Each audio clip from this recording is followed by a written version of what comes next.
Amintattu guda uku ne sun yi labari, littafi guda uku aminne na juna ne, ku saurara ku karanta su. Idan ka ji buɗa da albishiri, to albishirin kuma soya zan so na ji kun ce da ni Gora Farison, domin kuwa ina tafi da albishiri ku dai kawai ku biyo ni, sannan ku kasa kunnuwa ku ji da me nazo. Amintattun littattafai guda uku daga aminan juna guda uku, shin kun san su kuwa? Hakika kun san da su, marubuta ne ba boyayyu ba, sun saba faɗakar da ku nishaɗantarwa game da ilmantarwa a littattafan su masu armashi da jefa kai a tsananin rudani. Waɗannan marubuta ba kowa bane ba illa su Aisha Abdullahi Yabo Fulani, Rashidat Usman Umar Asma da kuma Zara Abdullahi Momi Ahlan. Ho wani kaya sai amale, wane jaki idan ana dara fidda uwa ake. Marubuta ne da ke ado da uwa da uba, marubuta ne da suka san daraja alƙalamin su. Bari dai kan na cika ku da surutu, ga sunayen littattafan da suka saki a wannan shekara kamar haka. Aisha Abdullahi Yabo Fulani ita ce ta kawo muku littattafai kamar su Aman, Mukula 'yan matan zamani, Ma'aurata, Illar auren dole, Karka guje ni, Rayuwar mu, Nuruddin, Kuskuren waye, Ƙasata, Su ne Sila. Rashidat Usman Ummu Nasma ita ce ta kawo muku littattafai kamar su Sauyin rayuwa, Nasma ko Nasira, Sara da Sassaka, Indo a birni, So bai san jini ba, a Tsabibiya Saude, Dr. Hassan, Aminaina ko ita, Jalala, akan yar uwata, Gyalle Fingel, Kullalliya, Rudanin zuciya biyu. Zara Abdullahi Momi Ahlan ita ce ta kawo muku littattafai kamar su Halitta daga Allah ne, Gudu a jeji, Shuhada, Ni da kanan mijina, Wa ya kashe Zara, Colonel Ubaidullah ita ce zuciyata, Samima macijiya ce, Da na sani na, Gawurtaccen soja, Badawiya, Azima da Aziza mace Zainab, Ahlan, DSP Aliyu Haidar, Sarkin ruwa, Mamiyo ta ce. Su ne dai suka sashe shirya WhatsApp don sako muku wasu kayatattun labaran waɗanda za su burge kuma su kayatar da ku.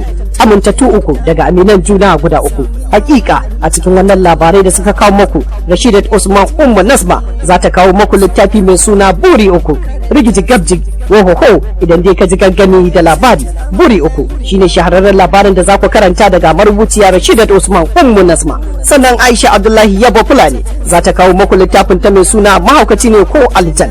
Daga jin suna ka san wannan kasaitaccen labari ne da zai nishadantar kuma ya fadakar. Mahaukaci ne ko Aljan, shahararren labari daga Aisha Abdullahi Yabo, yayin da Zara Abdullahi Momi Ahlan za ta kawo muku sabon littafin ta mai suna Je Mage. Shin in ƙara maimaita sunan ne ko a'a?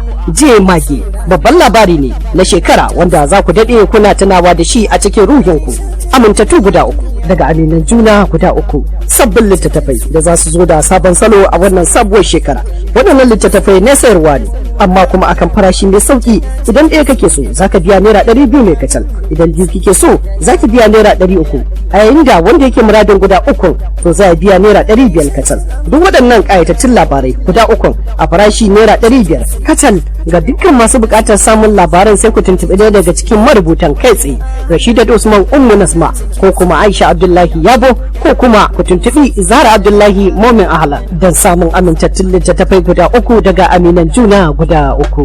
Ga masu buƙatar sayan waɗannan littattafai za ku iya tura kuɗin ku ta lambar asusun banki kamar haka: Jaiz Bank 0006064512 Rashida Usman, ko kuma ku tuntuɓi lambobin waya kamar haka: 081 47 53 71 80 ko 081 65 55 0116 ko 081 62 57 69 36.